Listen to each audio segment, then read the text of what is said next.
nosso próximo vídeo.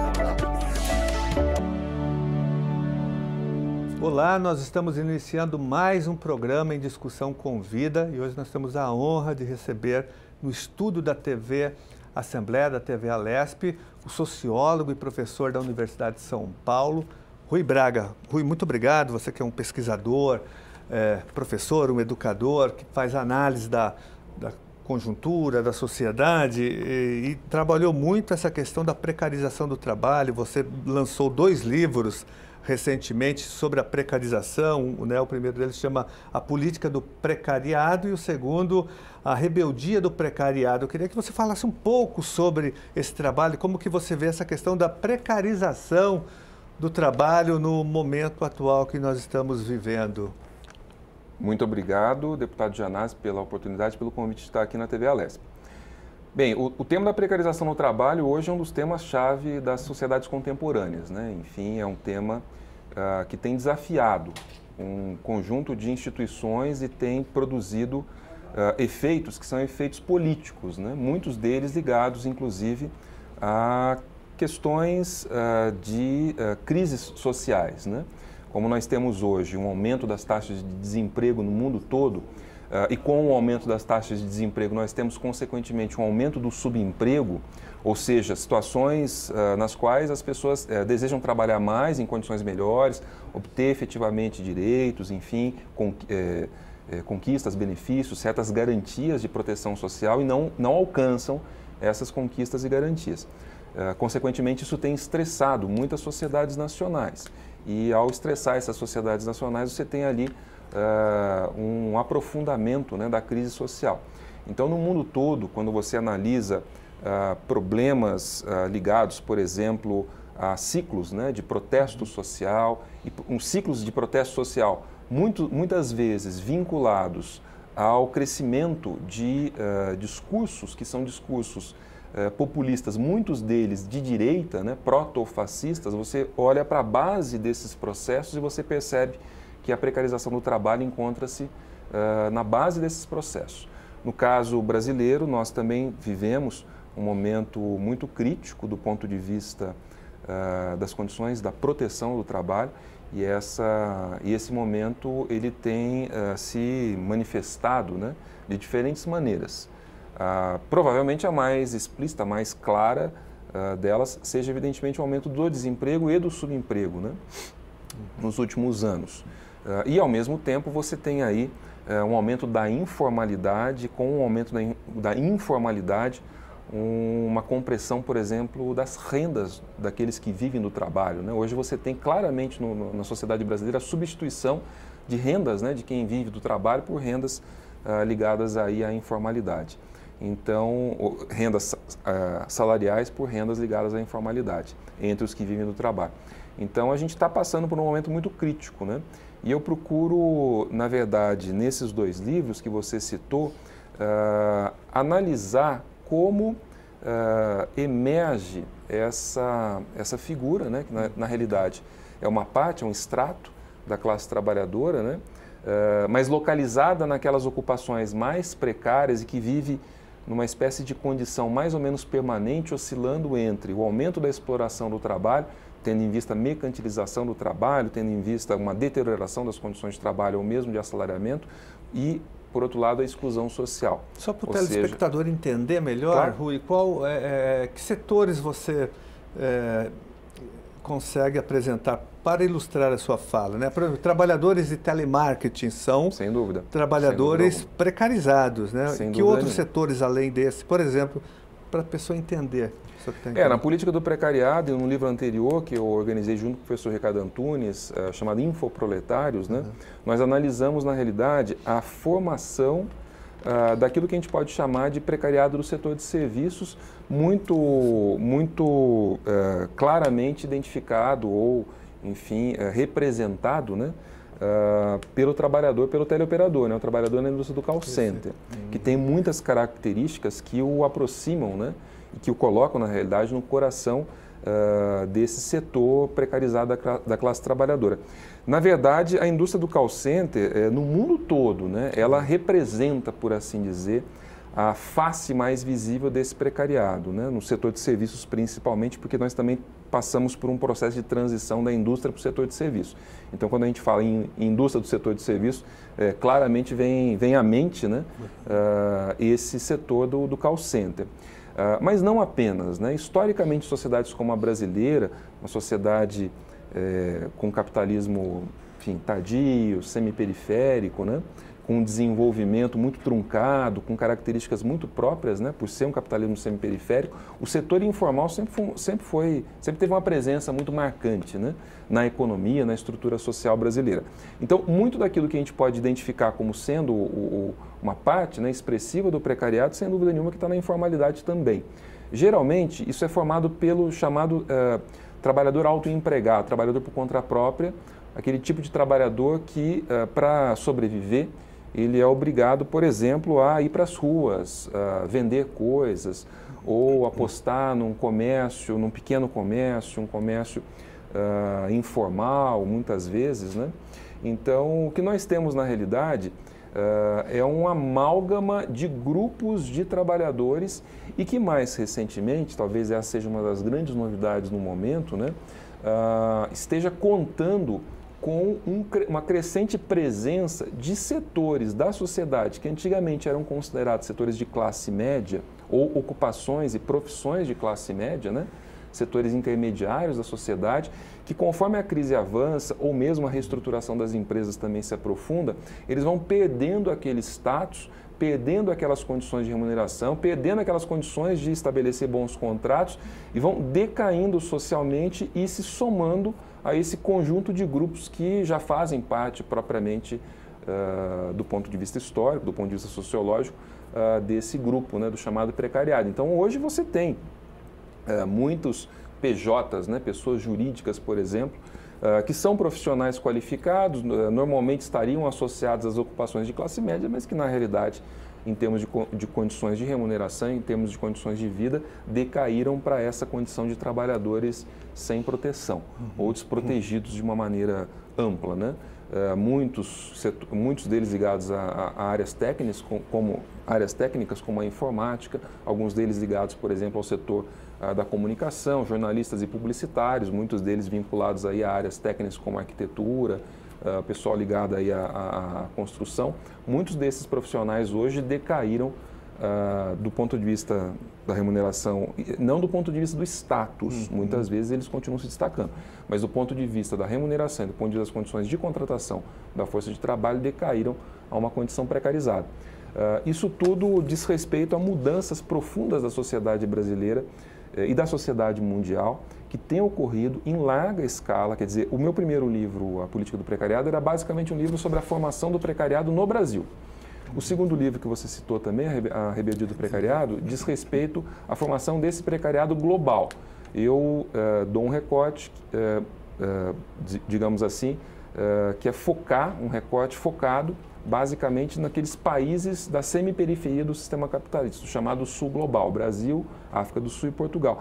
Mas nesses países é nítida a ascensão, né, de estratos, o crescimento, né, desses estratos desprotegidos, né, e que vão ficando fora, né, dos sistemas de proteção, quer sejam públicos, quer sejam privados, né, e que na realidade é um efeito, né, dessa mudança muito radical que nós tivemos no mundo todo, na realidade, a partir dos anos 90 para cá, principalmente com o advento do neoliberalismo em escala mundial, né? Então você teve, grosso modo, né, a entrada nos anos 90 da China e da Índia, né, que se somaram, né, à entrada do leste europeu naquilo que abstratamente a gente poderia chamar de um mercado de trabalho mundial. E como esse contingente de trabalhadores, né, que basicamente são, enfim, trabalhadores baratos, entre aspas, ou seja, que recebem muito pouco, até porque, em grande medida, as suas condições de remuneração estão protegidas na escala nacional, né? Ou seja, do ponto de vista da competição internacional, eles estão sendo, de alguma maneira, subsidiados, né, por taxas de câmbio diferenciais desses países, em especial a China. Na realidade, o que você tem é a entrada desses países, né, de contingentes desses países no mercado mundial de oferta de trabalho, o que acabou comprimindo o valor global da força de trabalho e que rebateu nas sociedades nacionais como uma exigência, né, uma pressão para que o valor da força de trabalho nas sociedades nacionais também se reduzisse. Como isso se deu? Grosso modo, se deu, por exemplo, né, pela mercantilização do trabalho, pela exclusão de contingentes crescentes de trabalhadores dos sistemas de proteção do trabalho. Reformas trabalhistas ou reestruturação das empresas, mudanças, né, nos regimes de contratação, de negociação com os sindicatos. As empresas começaram a endurecer muito na negociação dos sindicatos e as empresas deixaram de conceder e passaram a cobrar das suas respectivas classes trabalhadoras, né, concessões à sua própria demanda, né, exigência de pagar menos, enfim, ter menos benefícios. Isso se deu em escala mundial. Né? No caso brasileiro, com o seu próprio ritmo, nós também entramos nessa fase, vamos dizer assim, nova, né, de globalização da força de trabalho a partir dos anos 2000. E um dos efeitos principais que a gente verifica hoje com a crise, né, que se inaugurou, que se iniciou em 2008, a gente está vivendo hoje esse momento mais agudo de uma desestruturação, de uma desconstrução do nosso sistema, né, de solidariedade, do nosso sistema de proteção do trabalho. Só, Rui, tem uma área que nós acompanhamos muito aqui pelo nosso mandato, pela Assembleia Legislativa, que é a área da educação, sobretudo com os trabalhadores da educação, tanto da rede pública de ensino, da rede estadual, como também da rede particular. Na rede estadual, nós temos aqui o fenômeno do professor categoria O, que é um professor também com contrato altamente precarizado, um professor que tem redução de direitos, né, redução salarial. Ele vive esse drama e tem milhares de professores contratados pelo Estado de São Paulo nessa condição de precarização do trabalho. O famoso professor categoria O, conhecido como professor categoria O. Ele não tem direito, ele tem direito reduzido de licença médica, de licença nojo, ele não pode fazer greve, enfim. E nós temos também na iniciativa privada uma questão mais grave ainda, porque existe já uma contratação precarizada, uma massificação dessas contratações. Os professores da rede particular estão correndo um sério risco de perder a convenção coletiva, porque as escolas querem já contratar pelo PJ. O que acontece com o jornalista já provavelmente pode acontecer já com o professor de uma escola particular, através dessa terceirização. Eu queria saber como que você vê isso na área da educação também. Não, dá para incluir também nessa análise? Sem dúvida alguma, sem dúvida. A tendência é que esses setores mais precarizados, eles se ampliem, né? Eles sejam ampliados em todas as áreas. A área de educação é uma das mais visadas, né? Eu diria duas coisas. A primeira delas, é muito comum associar o trabalho protegido ao trabalho do funcionário público, por exemplo, mas os estados, né, e o Estado brasileiro, o Estado de São Paulo, eles são hoje, né, os estados de uma maneira em geral, são a ponta de lança da precarização do trabalho, né?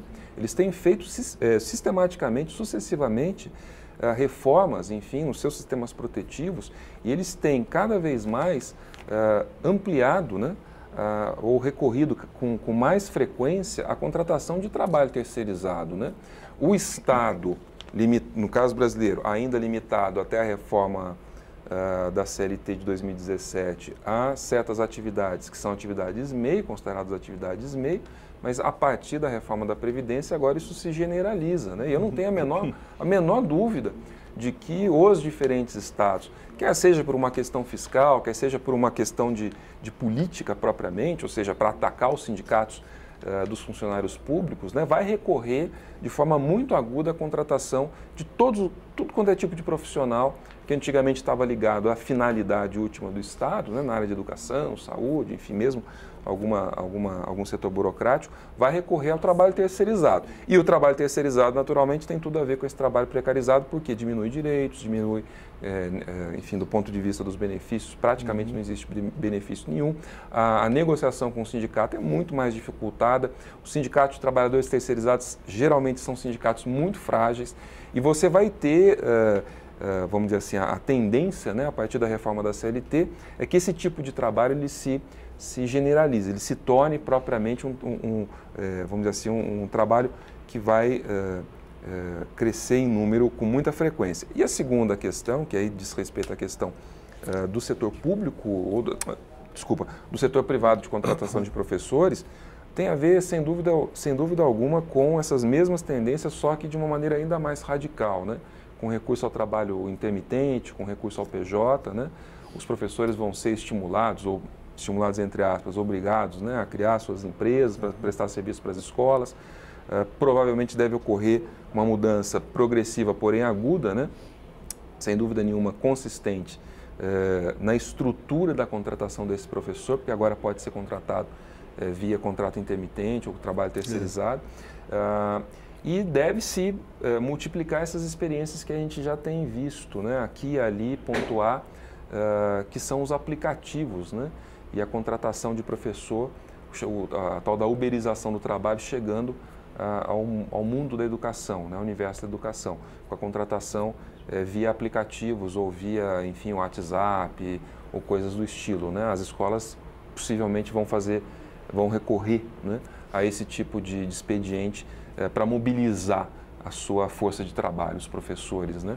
Isso deve acontecer com mais frequência a partir da reforma com alguma frequência a partir da reforma da CLT de 2017. Nós podemos então afirmar que com a reforma trabalhista e mais a lei da terceirização haverá um aumento do precariado, não é isso? Em todas as áreas, e com a decisão agora no final do ano passado, o Supremo Tribunal Federal debateu esse tema e confirmou a lei da terceirização, ou seja, agora pode terceirizar tudo, inclusive atividade fim também. E no caso da educação, por exemplo, o professor será terceirizado, até porque há amparo, infelizmente, há amparo legal.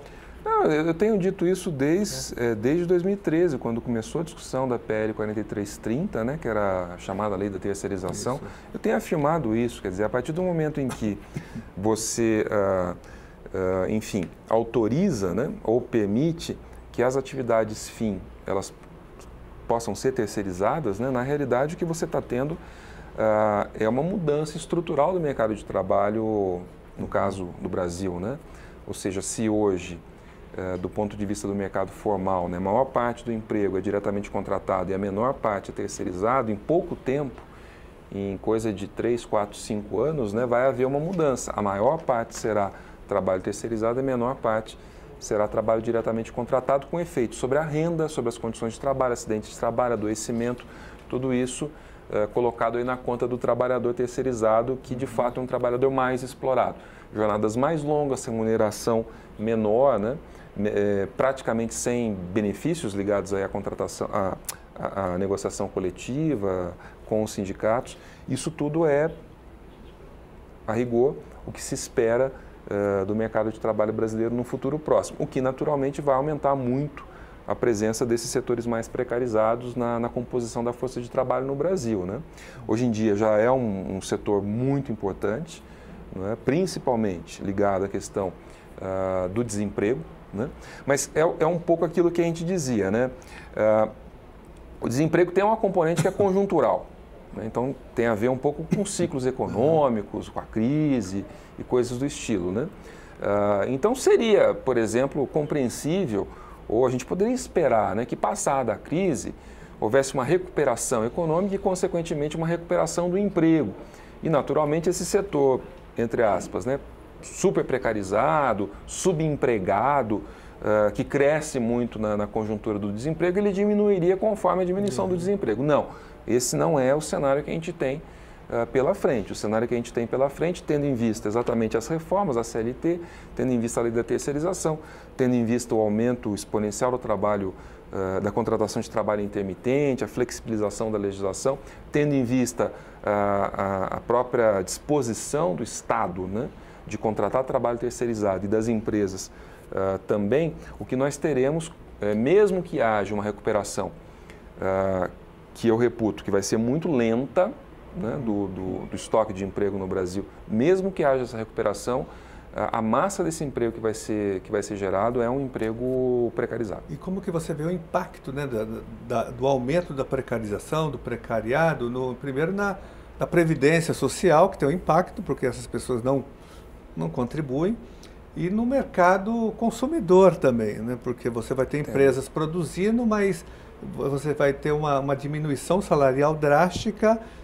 Qual seria o impacto disso? E na tributação, na arrecadação também dos estados, municípios e até do governo federal. É um efeito dominó isso? Não tenha dúvida. O impacto é devastador, porque a folha de pagamento tem uma série ali de contribuições, impostos, etc., que garantem minimamente uma certa previsibilidade, né? Enfim, uma previsibilidade tanto para a Previdência quanto para os governos, né? Então, não é uma questão de menor importância, quer dizer, quando você tem o aumento do trabalho terceirizado, intermitente, por conta própria, tudo isso tem impacto fiscal. Esse impacto fiscal, naturalmente, prejudica as contas públicas, né? E também tem um impacto previdenciário. O impacto previdenciário diz respeito à incapacidade desse trabalhador de dispor de uma parte, né, da sua renda, por exemplo, para contribuir para a Previdência, porque o trabalho terceirizado, ele historicamente, né, claramente, todas as estatísticas indicam, ele é um trabalho que paga menos, ele paga pior do que o trabalho diretamente contratado. E com o aumento, enfim, do subemprego, da precarização do trabalho, vis-à-vis aí o aumento do desemprego, né, o trabalhador na informalidade, ele tem uma remuneração que é metade da remuneração do trabalhador no setor formal, o que significa que a sua capacidade de poupar, enfim, tirar uma parte, né, da sua renda para contribuir para a Previdência também diminui muito. Então você tem um ataque tanto à capacidade que os trabalhadores têm de garantir a sustentabilidade da Previdência, quanto um ataque à própria renda do trabalho, aos rendimentos do trabalho. E esses dois ataques, evidentemente, que impactam, né? Causam um impacto muito profundo, quer seja na Previdência, quer seja na tributação. Enfim, tem impactos fiscais importantes aí que a gente deve analisar, né? É claro que num contexto como esse que a gente está vivendo hoje, é muito difícil saber qual é a situação pior, ou seja, mas seguramente o problema do trabalho precarizado, né, ele é um problema para a Previdência Pública, não tem a menor dúvida. A gente está aí numa situação em que a própria sustentabilidade do sistema, né, de proteção do trabalho, de uma maneira em geral, em especial previdenciário, está sob risco. Né? Então, se você tiver daqui a 10, 15, 20 anos um mercado de trabalho todo ele formado, ou quem está diretamente contratado é terceirizado, e uma parte expressiva desse mercado. Hoje, por exemplo, 40% das famílias, né, obtém renda da informalidade. Quer dizer, a coisa de 5 anos atrás era 32% das famílias que obtinham renda da informalidade. Então, se você vai ter um aumento tão exponencial assim da informalidade, sem nenhum tipo de contrapartida, sem nenhum tipo de política para formalizar ou para impedir que isso aconteça, né, daqui a pouco tempo a gente vai estar vivendo uma situação em que a maior parte das famílias vai obter renda da informalidade, o que significa que os impactos sobre a Previdência vão ser ainda maiores do que são hoje, enfim. Então, a gente realmente está vivendo uma situação muito crítica, é uma mudança de época. Provavelmente é uma mudança deletéria que nos colocará aí numa encruzilhada civilizatória. Eu vejo isso que a gente está vivendo hoje, passando, né, no país, como uma guinada. Uma guinada muito aguda do modelo de desenvolvimento da sociedade brasileira. A gente vinha com todas as dificuldades, né, apostando num projeto solidário de construção de uma sociedade salarial, onde as pessoas tivessem proteção trabalhista, enfim, houvesse efetivamente uma proteção do trabalho e uma relativa desmercantilização, né, das regiões em que o trabalho é mais desprotegido, né, para um tipo de sociedade totalmente mercantilizada que aposta no salve-se quem puder. Nós podemos afirmar que você vê como um ataque selvagem do capital sobre o trabalho. Não tenha dúvida. E para garantir mais acumulação capitalista, mais margem de lucro. Mas é uma acumulação de novo tipo também. Não de novo tipo, porque não é novidade nenhuma, mas do ponto de vista do projeto que a gente tinha para a sociedade brasileira, assumir esse protagonismo é novo no seguinte sentido. O Brasil, desde o processo de industrialização que se dá a partir da década de 30, enfim, mas em particular, né, nas décadas 40, 50 e 60, quando você tem de fato uma guinada da sociedade brasileira muito aguda na direção de uma sociedade industrial, industrializada, quando você passa a dominar propriamente o ciclo industrial, né? O exemplo maior disso é, evidentemente, a consolidação da indústria automobilística no país, né? Você produzir carros desde a extração de minérios necessários até, enfim, a produção das estradas que vão receber esses carros. Quer dizer, esse que foi o projeto desenvolvimentista dos anos 30, 40, 50, 60, né? Esse projeto, ele estava apoiado, grosso modo, num regime, como a gente costuma dizer, né? Num regime de acumulação de exploração econômica do trabalho. Então, você tem que ter gente trabalhando nas fábricas para explorar esse trabalho, né? E para garantir que essa exploração sustente o investimento e o crescimento da taxa de lucro das empresas. Hoje você tem um esquema diferente. As empresas estão apostando num outro tipo de acumulação que a literatura costuma chamar de acumulação por expoliação. Ela está menos apoiada na exploração econômica da força de trabalho, ou seja, ela não depende tanto da contratação do trabalho, do salário ou da compressão, mesmo da compressão do salário, ela depende muito mais da expoliação do trabalhador, da expoliação dos direitos do trabalhador, da expoliação da natureza.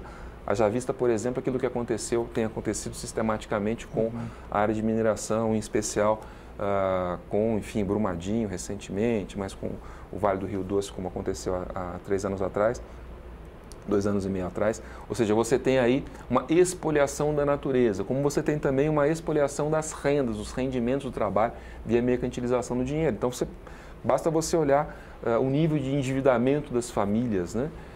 Trabalhadoras principalmente, quer dizer, você vai perceber que existe um amplo e generalizado processo de mercantilização do trabalho, das terras, da natureza e do dinheiro, que estimulam, que de alguma maneira fortalecem, né, esses mecanismos de acumulação por expoliação que prioritariamente não tem a exploração econômica na fábrica do trabalhador assalariado como foco.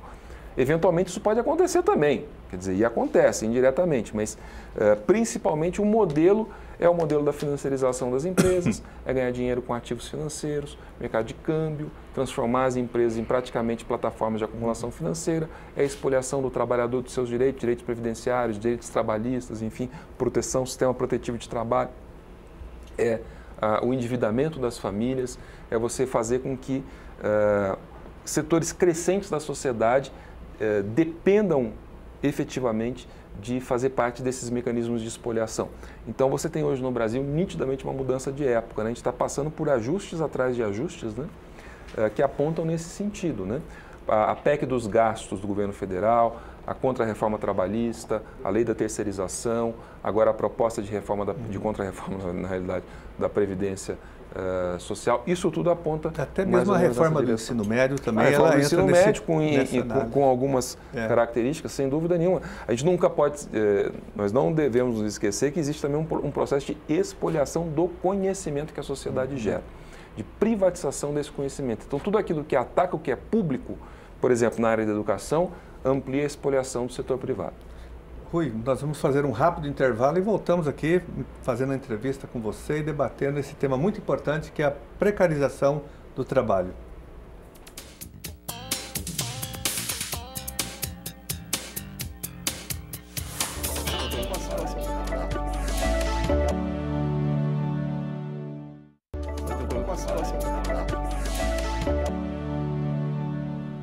Estamos de volta com o programa Em Discussão com Vida, entrevistando hoje o professor, pesquisador, o educador, o sociólogo Rui Braga, que tem um estudo muito importante sobre o precariado, sobre a precarização do trabalho. E hoje ele está dando uma grande contribuição aqui na TV Alesp, que é uma TV pública, falando sobre esse tema. Rui, o seu segundo trabalho é sobre a rebeldia do precariado, né? Eu queria que você falasse um pouco, essa rebeldia já é a reação desse setor. É possível uma reação de um setor precarizado, que não tem sindicato, ou quando tem um sindicato, é um sindicato que não tem força, é um setor que tem dificuldade de organizar a resistência. Como que você investigou isso, essa questão da resistência, da rebeldia desse setor Sem dos dúvida. trabalhadores? Não, sem dúvida. Que não é o lumpen, né? O Marx falava do lumpen, do proletariado, que não é o lumpen ainda, né? Não, Aqui não é o lumpen. Não chegou no lumpen Não, ainda. não é o lumpen. O lumpen, esse tipo de trabalhador em farrapos, né, ligado, grosso modo, a atividades ilícitas, não é ainda o precariado. O precariado está inserido nos mecanismos de reprodução da economia, que são os mecanismos capitalistas, vamos dizer assim, né? Então, ele ainda obtém, por exemplo, trabalho. Esse trabalho pode ser na formalidade ou na informalidade, mas ele obtém renda a partir do seu próprio trabalho. E esse trabalho ele é socialmente reconhecido, né, como sendo um trabalho, ou seja, não é, por exemplo, o trabalho, por exemplo, do tráfico de drogas, não é esse o tipo de trabalho. Também não é o trabalho da prostituição, nada disso. Quer dizer, ainda é um tipo, né, de trabalho que tem um reconhecimento social como trabalho. A despeito de pagar pouco, ter contratos muito precários, enfim, muitas vezes nem contrato de trabalho ter, mas ainda está ali no limite. Foi só antes de você falar dessa resistência, eu ia falar no primeiro bloco, acabou não dando tempo, mas eu percebo que tem uma juventude sendo explorada nesse trabalho precarizado. Mas não né? tenha dúvida, Estagiários, é isso, McDonald's, enfim, telemarketing, uma juventude que entra no mercado de trabalho já num processo de superexploração. É o exército de gente jovem que trabalha principalmente num setor de serviços que paga muito mal, tem jornadas muito longas e com altas taxas de rotatividade do trabalho. Esse é um pouco o resumo. E esse setor de gente muito jovem é formado majoritariamente por mulheres e, no caso das mulheres, as mulheres negras e mestiças, ou seja, não brancas, né? Então, é o setor mais explorado da classe trabalhadora brasileira, né? E evidentemente, tem certas características, né? Pelo fato de ser um setor formado por gente muito jovem, né? Tem características geracionais, né? De uma certa geração que, entre outras coisas, por exemplo, se inclina mais na direção do uso da tecnologia no local de trabalho, está muito antenada, ligada aí via WhatsApp, via aplicativos e assim por diante, o que também facilita a vida das empresas no caso de contratação desses setores, né? E essa questão que você da rotatividade é muito alta. Altíssima. Né? Já visto as taxas de desemprego, por exemplo, que atingem, né, os trabalhadores jovens nessa faixa de 16 a 26 anos, né?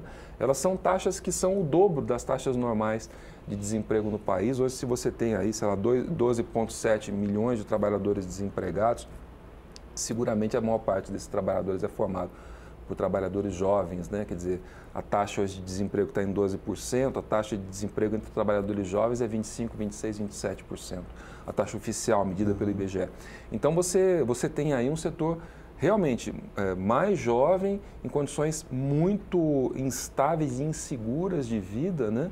E que de alguma maneira fazem o possível, né, para se virar, muitos deles na informalidade, né? E quando são contratados, eles encontram exatamente essas ocupações no mercado de trabalho. Esse caráter geracional é um caráter muito importante, né?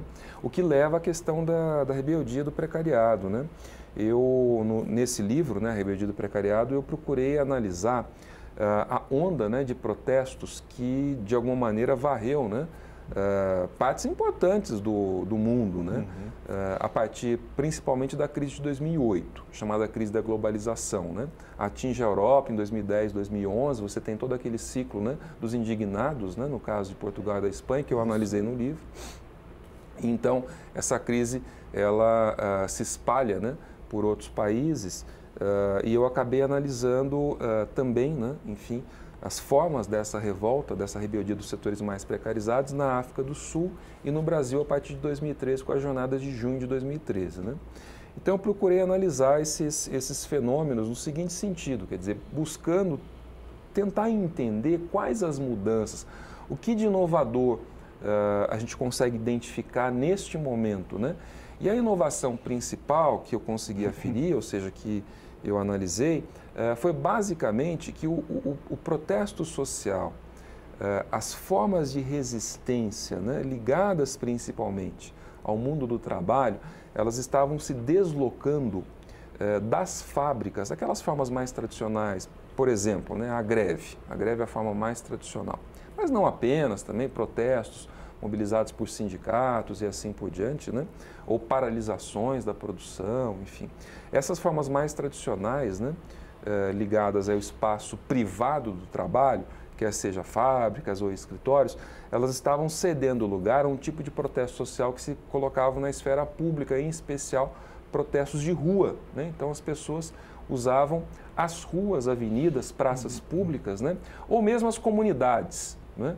Como a plataforma, como o esteio, como o eixo do desenvolvimento, do desenrolar desse protesto social. Então eu foquei em 3 países, né? O movimento dos indignados em Portugal, principalmente, o Brasil e a África do Sul, e tentei mostrar como que há uma certa, como eu diria, né? Existe aí um conjunto muito heterogêneo de soluções e saídas, né? Apesar de ter esse desencadeamento comum, né? Ou seja, o protesto social contra o aprofundamento da crise, né? As formas de mercantilização do trabalho, das terras, do dinheiro, ele se dá de maneira desigual, onde em Portugal nós tivemos um caso bem sucedido de formação de movimento social apoiado sobre esse setor do precariado urbano, principalmente, gente muito jovem que formou associações de trabalhadores precários, pressionou os sindicatos, fez com que os sindicatos se tornassem mais abertos, mais sensíveis, mais permeáveis às demandas desses jovens, conseguiram construir frentes sociais que se traduziram em frentes políticas, né? E essas frentes políticas desembocaram no governo de esquerda, que tem um dos seus eixos a proteção do trabalho. É claro que com todas as dificuldades de um país como Portugal, que é um país pequeno, vis-à-vis a União Europeia, enfim, as tensões que hoje se encontram na União Europeia. Inclusive, me parece que eles estão revertendo a reforma trabalhista que eles fizeram. Eles conseguiram reverter parcialmente a reforma trabalhista, sem dúvida nenhuma, com evidentes ganhos, né, para os trabalhadores, principalmente os trabalhadores mais jovens, né? Então, eles conseguiram, de fato, reverter essas tendências de mercantilização no trabalho. A gente não sabe exatamente o que vai acontecer daqui para frente, porque o modelo português é um modelo que tem enormes dificuldades de se generalizar, de se ampliar em escala europeia, né? Tendo em vista a resistência das forças do outro lado, ou seja, das forças do mercado, mas sem dúvida nenhuma que é a demonstração de que é possível lutar e é possível obter vitórias, né? Ainda que em condições muito desfavoráveis, que eram as condições da formação do governo Antônio Costa há 2 anos e meio, 3 anos atrás. Então, eu tento mostrar isso, quer dizer, que a rebeldia do precariado pode se expressar de uma forma muito positiva, no sentido de conseguir construir uma alternativa progressista em termos políticos. O caso sul-africano é um caso contrário, vamos colocar assim, né? Ou seja, houve de fato um aumento enorme do protesto social na África do Sul a partir de 2008, mas em especial a partir de 2010, 2011, a África do Sul se transformou num dos campeões líderes mundiais de protestos sociais, enfim. Só que esses protestos sociais não foram capazes, né, de transcender os limites de uma dinâmica mais tribalizada, né? Ou seja, um dos resultados principais foi exatamente o fortalecimento de tendências, né, que são tendências sectárias e muitas vezes xenofóbicas. Enfim, o trabalhador sul-africano, mesmo o trabalhador sul-africano negro, buscando uma solução protetiva, ou seja, aumentar a sua proteção muito básica, né? muito rebaixada, aumentar a sua proteção social contra os trabalhadores africanos também, mas imigrantes, ou seja, que buscam na África do Sul obter algum tipo de progresso pessoal, material, passional, enfim. E você tem uma onda, né, de ataques xenofóbicos, de violência xenofóbica na África do Sul, que, grosso modo, tem a ver com essas dinâmicas regressivas politicamente, né? Isso aí estressa muito o partido governante da África do Sul, a chamada Aliança Tripartite, né? O Congresso Nacional Africano, o Partido Comunista e o COSATU, que são os sindicatos, né? Mas, claramente, você tem aí uma solução que é uma solução relativamente regressiva, apesar de aqui e ali você ter ganhos, né? Então, por exemplo, eu próprio analisei na África do Sul uma greve, a greve dos carteiros de Joanesburgo, né, que conseguiu reverter a tendência à terceirização do trabalho no interior da empresa, né, de Correios, na África do Sul, que contava com 30% da sua força de trabalho como força de trabalho terceirizada e depois de muitas greves, né, de um ciclo de greves e de mobilização dos carteiros, hoje você não tem mais carteiros terceirizados, a despeito de que o contrato não é exatamente o contrato do carteiro que antes era originalmente diretamente contratado, mas você não tem mais terceirização no trabalho. Se eles obtiveram vitórias, vamos colocar assim, na empresa, né, o SAPO, né, a empresa de Correios na África do Sul. Mas a tendência nesse caso é uma tendência muito parecida, por exemplo, com aquelas tendências que a gente tem percebido, por exemplo, na Europa do centro-leste, né, como a Hungria ou mesmo a Polônia, né, os trabalhadores húngaros ou poloneses apoiando governos de extrema-direita que reprimem os imigrantes, os trabalhadores imigrantes, né, com tendências claramente xenofóbicas, né, racistas e assim por diante. Ou os Estados Unidos, quando do governo do Trump, querendo construir o tal do muro para evitar que os trabalhadores mexicanos, enfim, entrem no país. Ou então outros exemplos que a gente poderia dar, enfim, em vários continentes, né? O fato é que a África do Sul é uma tendência contrária àquilo que foi a solução democrática de Portugal. O caso brasileiro foi um caso que pendulou, né? Quer dizer, a gente vinha numa toada que era uma toada, apesar de todas as dificuldades de aumentar a proteção do trabalho via formalização do trabalho que ocorreu até 2014, 2015, quando veio a crise, né? Do emprego principalmente. E a partir de então a gente só perde, né? A gente está, enfim, apostando numa linha de desestruturação, de mercantilização radical do trabalho no Brasil, com tudo aquilo que a gente já citou, todas as reformas, enfim.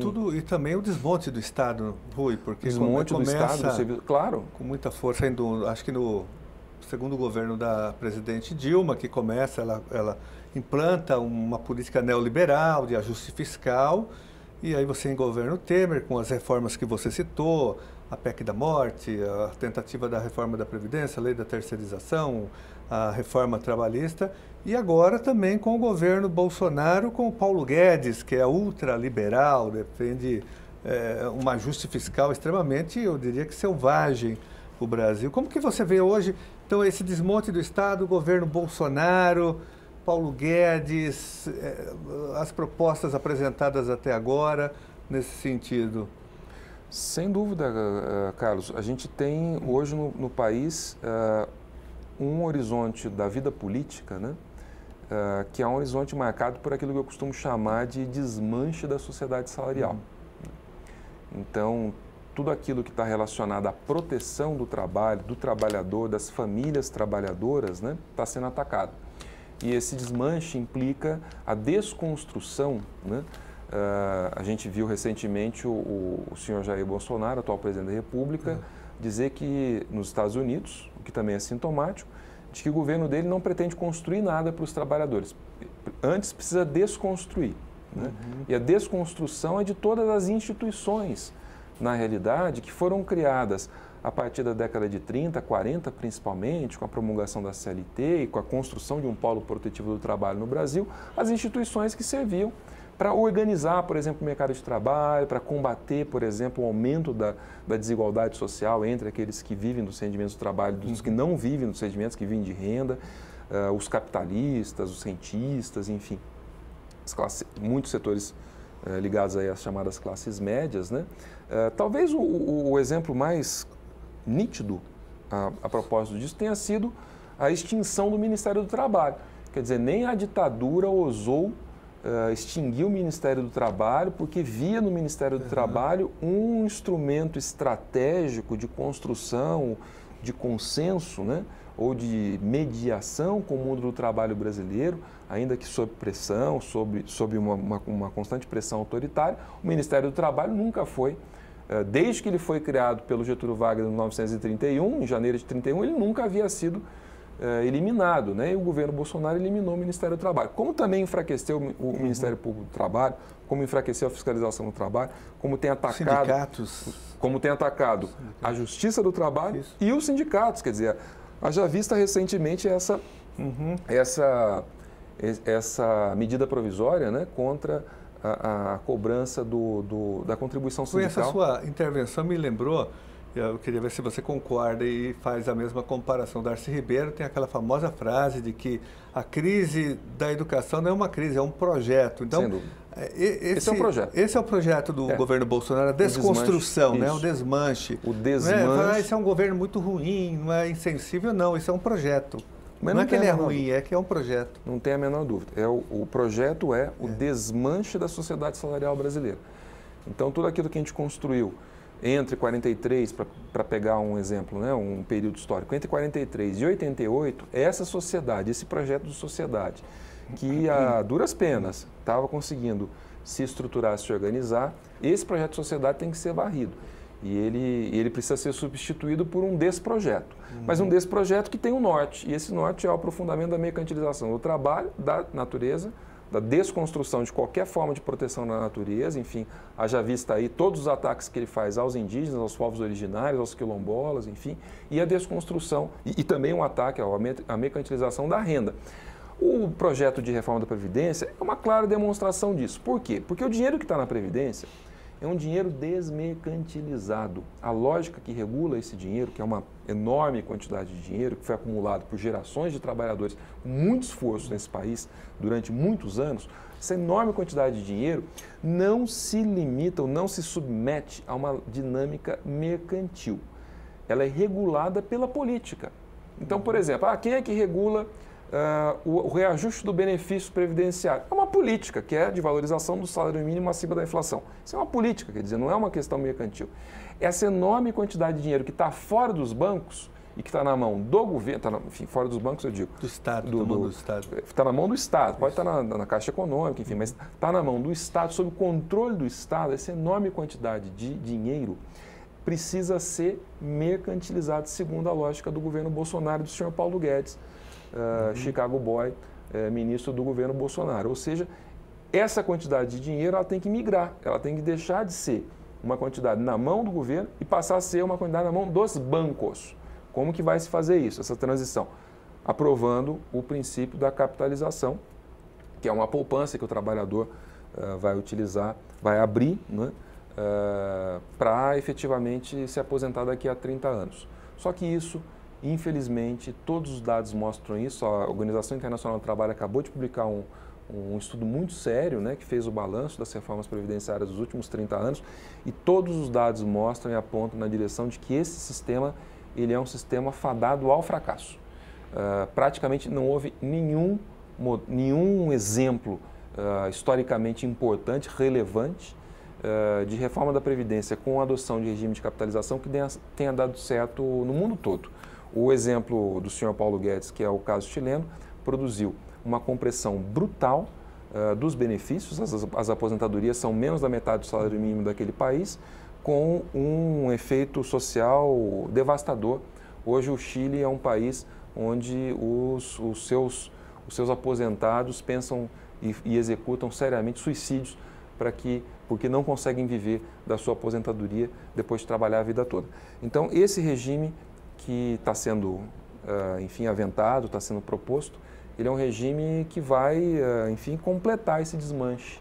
Se for aprovado, vai completar esse desmanche da nossa sociedade salarial, da nossa cidadania salarial, do nosso projeto de sociedade com um capitalismo minimamente regulado, onde as pessoas possam trabalhar, progredir e ter um mínimo de proteção para suas vidas, quer seja durante o trabalho, quer seja depois que elas se aposentarem, quando se aposentarem, ter um horizonte de vida digno.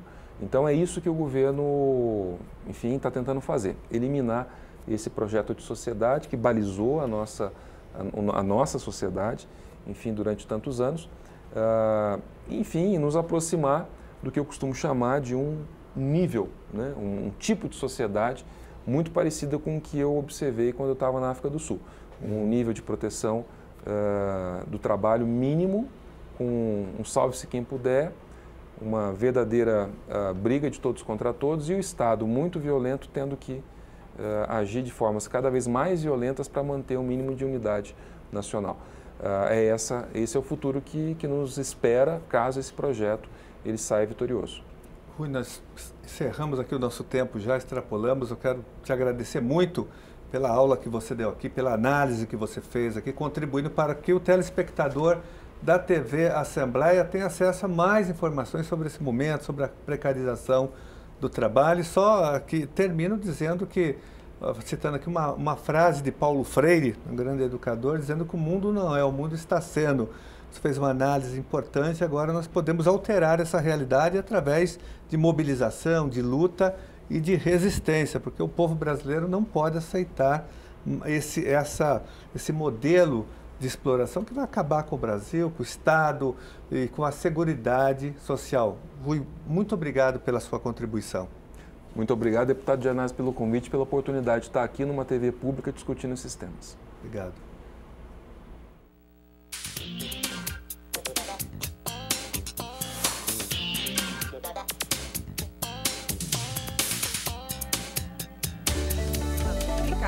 Vale a pena.